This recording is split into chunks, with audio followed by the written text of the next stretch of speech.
اللہ تعالیٰ نے جنت میں ایک فرشتہ پیدا کیا، جس دن وہ فرشتہ پیدا ہوا ہے اس دن سے آج تک وہ جنت والوں کے لیے زیور بنا رہا ہے۔ تمہارے سارے شوق اللہ آگے پورے کر دے گا، اور وہ سانچے جن سانچوں میں وہ زیور ڈھالا جا رہا ہے، وہ سانچا سورج کو دکھائیں تو سورج نظر نہ آئے، تو وہ زیور کیسا ہوگا جو اللہ اپنے بندیوں کو پہنائے گا۔ یحلون وحلوا اساور من فضة يحلون فيها من اساور من ذهب ويلبسون ثيابا خضرا، سونے کے کنگن، سبز ریشم کے جوڑے جن کا تانا بانا اللہ تعالیٰ کے امر کن سے نور کے دھاگے سے بنایا جائے گا، اور وہ 100 جوڑے بھی پہن لے تو اس کا کوئی وزن نہ ہوگا۔ یہاں ایک ویسٹ کوٹ ہی پہن لو تو اس کا بھی وزن محسوس ہوتا ہے، وہاں 100 جوڑے بھی پہنو گے تو اس کا وزن کوئی نہ ہوگا، ہر جوڑے کا رنگ روپ دوسرے سے جدا ہوگا۔ اب لو زندگی کا مزہ، موت مر گئی سدا زندہ رہو، بڑھاپے چلے گئے سدا جوان رہو، بیماریاں چلی گئیں سدا صحت مند رہو، فقر غربت چلی گئی سدا مالدار رہو، اور کھانے کی لذتیں اٹھاؤ، بہانہ ختم کر دیا گیا، پینے کی لذت اٹھاؤ، پیشاب ختم کر دیا گیا، جتنا کھا لے بہانہ نہیں، جتنا پی لے پیشاب نہیں، اور پینے کے 3 محفلیں میرے اللہ نے لگائی ہیں۔ ان الابرار یشربون من کاس کان مزاجها کافورا، ایک جنت کا درجہ ہے جہاں جنتی مرد عورت خود جنت کی شراب سرائیوں سے انڈیل کر گلاس میں ڈال ڈال کے پیئیں گے۔ ایک اس سے اوپر کلاس ہے جو اعلیٰ درجے کے لوگ ہیں، یسقون فیہا کأسا کان مزاجها زنجبیلا، جہاں وہ بیٹھے ہوئے ہوں گے میاں بیوی، بھائی بہن، مرد عورت، دوست سہیلیاں، اور ان کے لیے خدام آئیں گے اور ان کو ڈال ڈال کے پیش کریں گے، اور ان کے لیے تشتریوں میں دھر کے ان کو آگے دیا جائے گا۔ ان کو پیش کرنے والے غلام ہوں گے۔ ایک درجہ سب سے اعلیٰ ہے جو VVIP لوگ جن کو کہا جاتا ہے، دنیا کے آخرت کے VVIP لوگ، انتہائی اسپیشل، جنت الفردوس کے خاص مرد عورت، جہاں سقاہم ربہم شرابا طہورا، جہاں اللہ خود اپنے ہاتھوں سے جام بھر کے پلائے گا۔ کاش تمہیں یہ شوق لگ جائیں، تم فاطمہ کی بیٹیاں بن کے زندگی گزارو، مغرب کی بیٹی مت بنو۔ مغرب ننگا ہو گیا ہے، اس نے اپنی تہذیب کو گنوا دیا ہے۔ میں بھی ایک چوک میں کھڑا ہوا تمہارے پاس آتے ہوئے، تو یہ ایک ٹیلی فون کارڈ والوں کا بڑا اشتہار لگا ہوا ہے۔ وہ لڑکیوں کے ناچنے کی تصویریں تو ہوتی تھیں، ایک بوڑھی عورت کے ناچنے کی بھی تصویر لگی ہوئی ہے۔ عورت اتنی بے قیمت ہو جائے گی، میری بچیوں یہ آزادی نہیں ہے، اللہ کی قسم، وہ باطل چا کھیل گیا۔ آزادی کے نام پر اس نے عورت کی عزت کو نیلام کر دیا ہے۔ آزادی اس کا نام نہیں ہے کہ ایئر ہوسٹس بن کے 300 مسافروں کی 8 گھنٹے خدمت کرے، ہر ہوسناک نظر اس کا طواف کرے، کوئی اس کو کسی نظر سے دیکھے، کوئی کسی نظر سے دیکھے، کبھی کسی سے ٹکرائے، کبھی کسی سے ٹکرائے۔ یہ آزادی ہے، یہ آزادی ہے۔ ہمارا آسٹریلیا سے سفر ہو رہا تھا، سنگاپور 8 گھنٹے کی مسلسل فلائٹ تھی۔ اوہو، بڑا جمبو جہاز، اور وہ لڑکیاں ادھر بھاگ رہی ادھر بھاگ رہی۔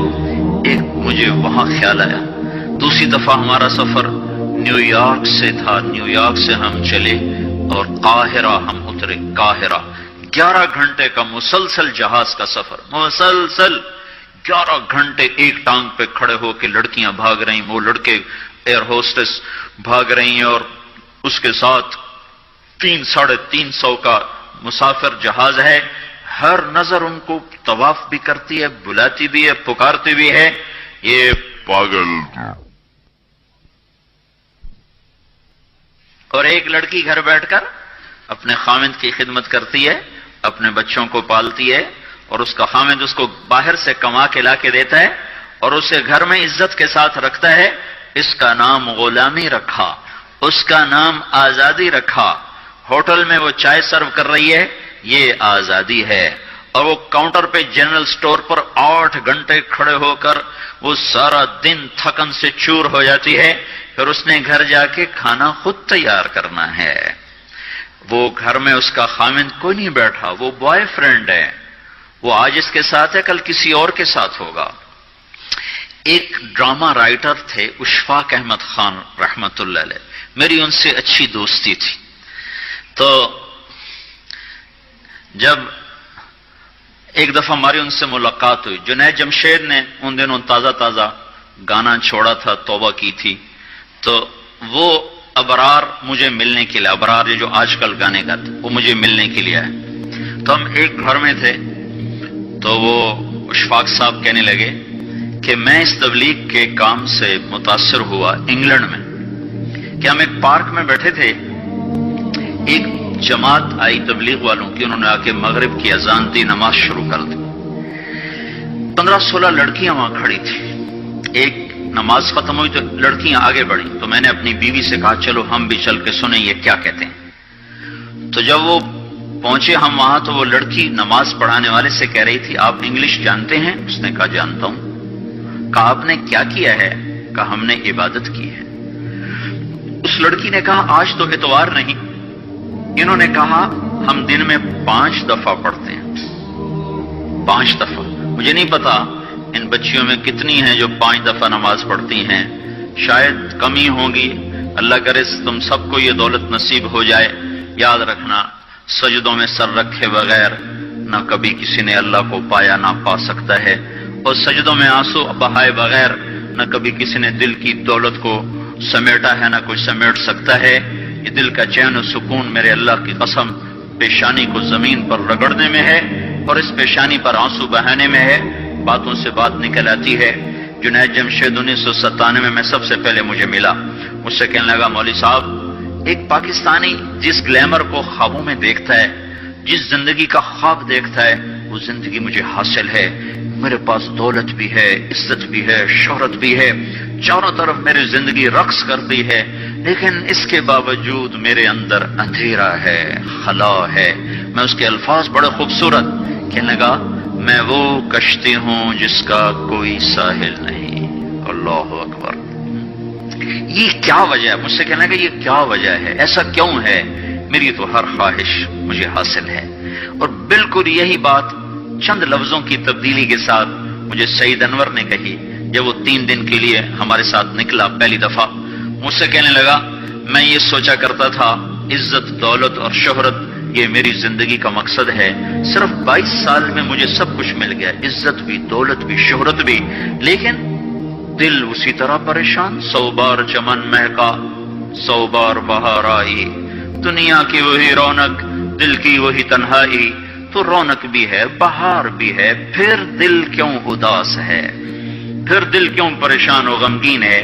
کہ اس سوچ نے مجھے یہ مجبور کر دیا کہ میں نے مقصد کے انتخاب میں غلطی کھائی ہے. مقصد کے پانے کے بعد تو آدمی چین میں آتا ہے. مجھے اگر عزت دولت شہرت میرا مقصد ہے تو مجھے مل چکا ہے، پھر مجھے چین کیوں نہیں، پھر مجھے سکون کیوں نہیں؟ تو مجھے پتا چلا کہ نہیں مقصد زندگی کچھ اور ہے. میں کہا شکر کرو تمہیں جلدی پتا چل گیا. بعضے تو زندگی گزار جاتے ہیں اور انہیں موت تک نہیں ہوش رہتا کہ میں کیوں آیا تھا اور میرا کیا مقصد تھا. جو لوٹ آئیں کچھ کہنا نہیں، بس دیکھنا انہیں غور سے، جنہیں منزلوں پہ خبر ہوئی کہ یہ راستہ کوئی اور تھا. چل چل تھک گئے، جب آگے پہنچے تو دیکھو غلط جگہ آ گئے. واپس مڑنے کا وقت ختم ہو چکا ہے، شام ہو چکی ہے، اندھیرے چھا چکے ہیں، اب واپس مڑنے کا راستہ نہیں ہے. شکر کرو کہ اللہ تعالیٰ نے ہمیں ایمان کی دولت عطا فرمائی، اور تم 22 سال کی، تم جلدی 30 برس کی عمر میں ہی تمہیں ہوش آ گیا کہ نہیں میری زندگی کا مقصد کوئی اور ہے. اس نوجوان نے کہا ہم دن میں 5 نمازیں پڑھتے ہیں. اس لڑکی نے کہا یہ تو بہت زیادہ ہے. تو اس نوجوان نے کہا لمبی خیر بات ہو جائے گی، آخری بات بتاتا ہوں. تو جب وہ بات ختم ہو گئی تو اس لڑکی نے آگے ہاتھ بڑھایا کہ اچھا خدا حافظ.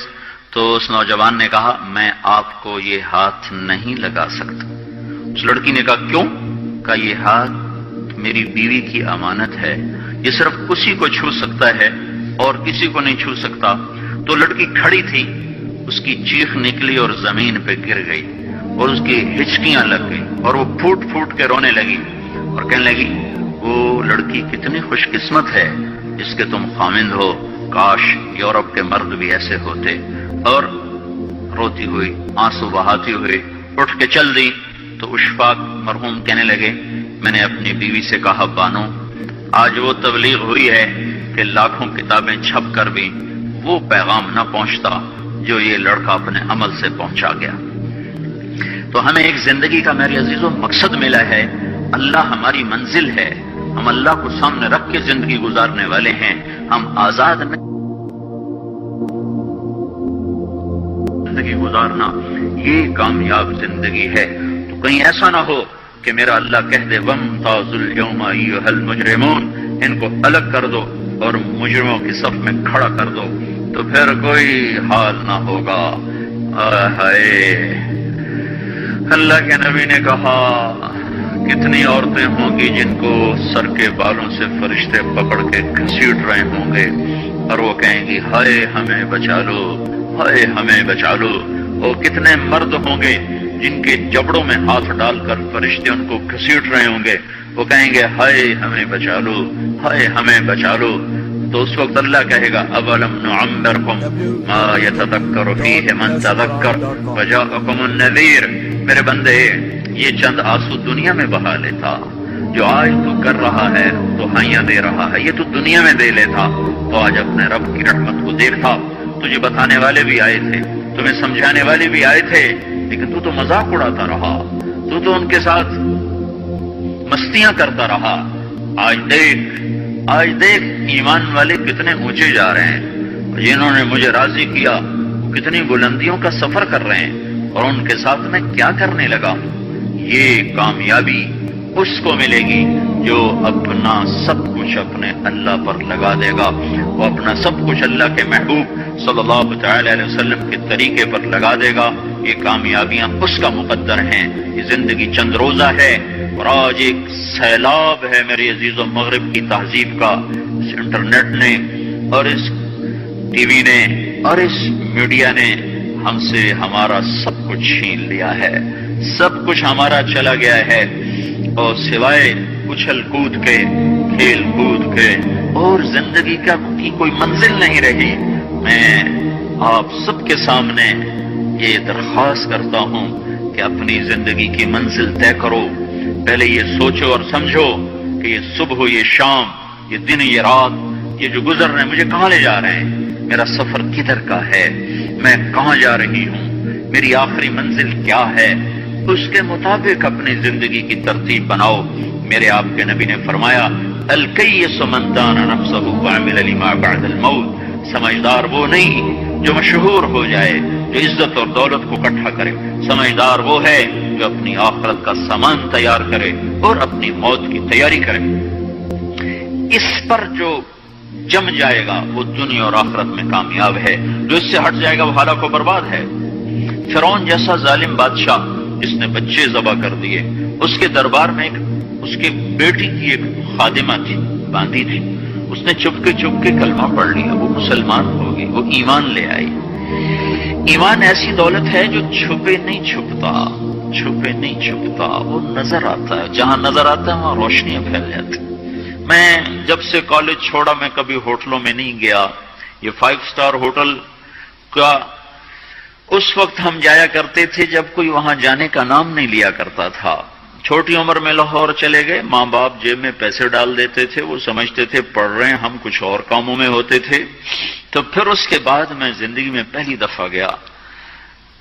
ہمارے ایک دوست تھے، ان کی بیٹی کی شادی تھی. تو میں کبھی نہیں جاتا ایسے موقعوں پر اس قسم کی جگہ پر، لیکن اس نے میری اتنی منت کی کہ میں شرمندہ ہی ہو گیا. میں نے کہا اچھا بھائی میں آ جاؤں گا. اور پھر اس نے مجھے تسلی دلائی کہ وہاں سارا الگ الگ ہے، عورتوں کا انتظام الگ ہے، مردوں کا الگ ہے. پی سی لاہور میں. تو میں نے کوئی 30-32 برس کے بعد اس ہوٹل میں قدم رکھا. ماضی کے دھندلکوں میں جھانکتے کتنی صبحیں کتنی شامیں وہاں گزری ہوئی تھیں غفلت کی. تو میں جب وہاں سے نکلنے لگا کھانے کے بعد تو عورتیں نکل رہی تھیں، اکثر بے پرد تھیں. تو وہاں گیلری میں مجھے کسی نے روک لیا، مجھ سے بات کرنے لگ گئے، میں کھڑا ہو گیا، دائیں بائیں کچھ اور عورتیں کھڑی تھی، اتنے میں سب کی نظر پیچھے لگی، عورتوں کی بھی مردوں کی بھی۔ تو مجھے سمجھ میں نہیں آیا کہ یہ نظریں پیچھے کیوں اٹھ رہی۔ کیا دیکھا، میرے قریب سے ایک خاتون گزری جو سر سے لے کر پاؤں تک مکمل برقعے میں، ہاتھوں پہ بھی دستانے تھے اور پاؤں میں جرابیں تھیں، اور ایک بالکل سادہ سا برقع انہوں نے پہنا ہوا تھا۔ جب وہ گزری ہے تو ایک دم سناٹا چھا گیا، سارے عورتوں پر بھی، سارے مردوں پر بھی۔ تو مجھے اس وقت خیال آیا کہ یہ حق ہے، یہ سورج جب چمکتا ہے تو ہر ایک کو اس کی روشنی نظر آتی ہے۔ وہ عورت اتنے اعتماد سے گزری، ورنہ ایسے ماحول میں تو جنہوں نے پردے کیے ہوتے ہیں وہ پردے اتار دیتے، سر سے دوپٹے اتار دیتے، وہ اس میں اس طرح گزری۔ سب کی نظریں شرم و حیا سے جھک گئیں۔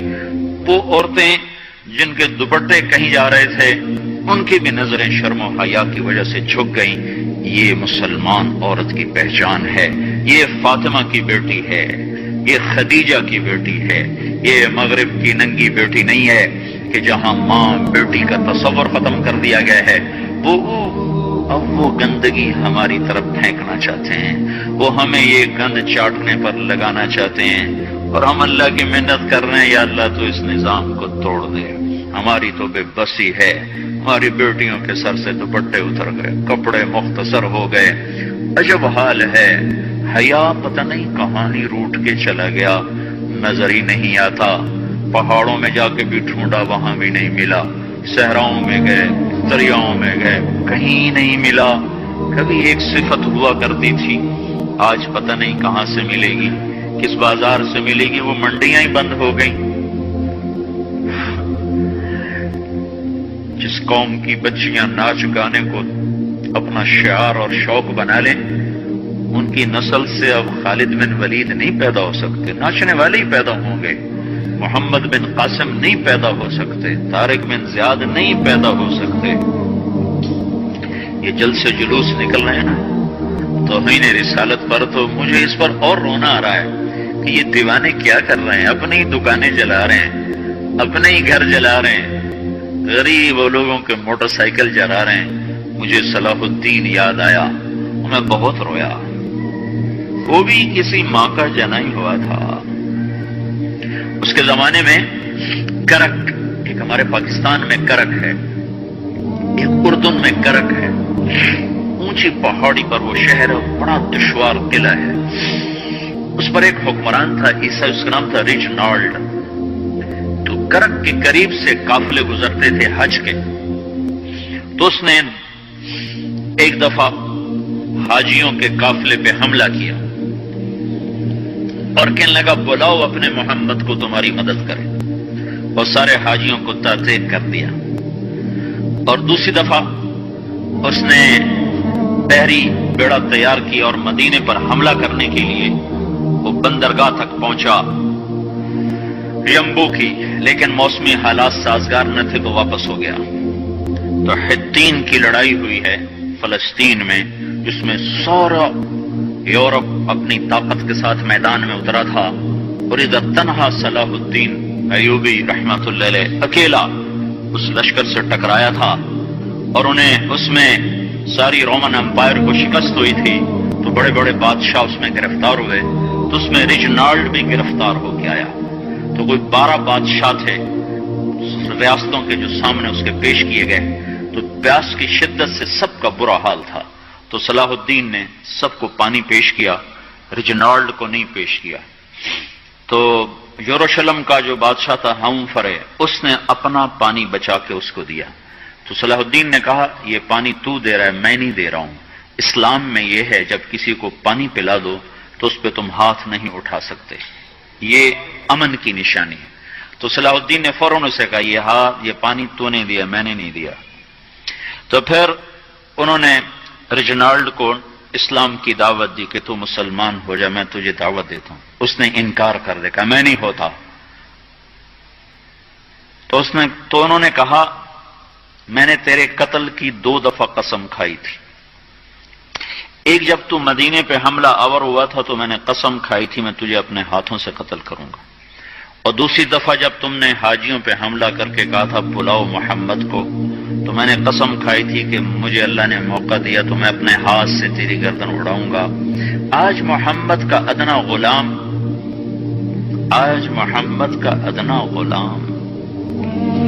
تیری اس بات پر یہ فریضہ ادا کرنے کے لیے آ رہا ہے، اور اپنی تلوار سے اس کی گردن اڑائی، وہ پیچھے لٹک گئی، پوری نہیں اڑی، پیچھے لٹک گئی، خوفناک منظر بن گیا۔ تو سارے بادشاہوں پہ کپ کپی طاری ہو گئی۔ تو صلاح الدین فرمانے لگے ہمارے مذہب میں یہ نہیں ہے، بادشاہوں کے ساتھ ہم بادشاہوں جیسا ہی سلوک کرتے ہیں، پر یہ حدود سے آگے چلا گیا تھا۔ اب مجھے یہ قصہ بھولا ہوا تھا، مجھے انہی حادثوں میں، انہی ہنگاموں میں وہ یاد آیا، تو بعد تنہائیوں میں بیٹھ کے بے بسی کے آنسو بہ جاتے ہیں، اور اس کے سوا کوئی چارہ نہیں ہے۔ ہماری ساری نسل موسیقی میں ڈوب چکی ہے، جو بدن سرتال پہ تھرکتے ہوں، جو بدن موسیقی کے اوپر ہلتے ہوں، رقص میں آتے ہوں، ان پہ کانٹے ہی اگیں گے، ان پہ صلاح الدین کا پھول نہیں اگ سکتا، ان میں محمد بن قاسم کے پھول نہیں اگ سکتے۔ پانچ ہو گئی ہے ہماری نسل، اور یہ یورپ کا سحر ہے جو چل گیا ہے، ہماری بے بسی ہے، ہماری بے بسی ہے۔ میں تو بس منت ہی کروں گا، اپنے آپ کو پہچانو، اپنی ہستی حیثیت کو پہچانو، اپنی نسبت بدلو۔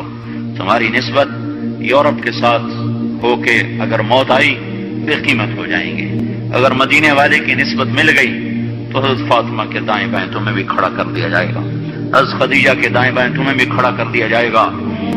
چند دن ہیں، صبر کر لو، گھٹ گھٹ کے مر جانا ہی بیٹیوں کی روایت ہے۔ مشرق کی بیٹی اس نے گھٹ گھٹ کے مرنا ہی سیکھا ہے۔ ہاں، یہ آزادی، یہ آوارگی، یہ مغرب کی عورت کا خاصہ ہے، اور 18ویں صدی تک مغرب میں بھی کوئی عورت ایسے ننگی نہ تھی، اور گھر کی زندگی تھی۔ 1792 میں لندن میں ایک عورت تھی میری والسٹون کرافٹ، اس نے آزادی نسواں پر سب سے پہلے کتاب لکھی تھی کہ عورتوں کو آزاد کیا جائے۔ اس آزادی کا زہر ہے جو آج بھرا ہوا ہے۔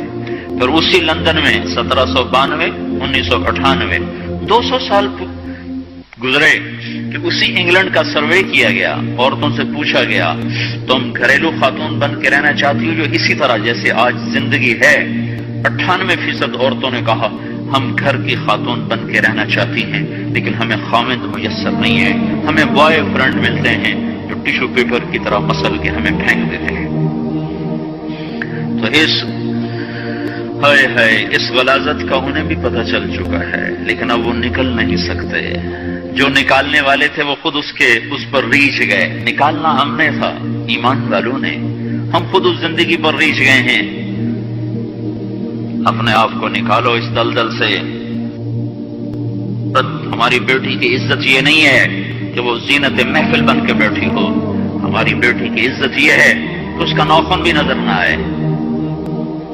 ہماری معراج یہ نہیں ہے کہ وہ اسٹیج پہ ناچ رہی ہو، ہماری معراج یہ کہ وہ رات کی تنہائی میں قرآن کے سامنے بیٹھ کے رو رہی ہو۔ مجھے یاد ہے بچپن میں ہم چھوٹے چھوٹے تھے، ہمارے باپ ہمیں زبردستی مسجد لے جایا کرتے تھے،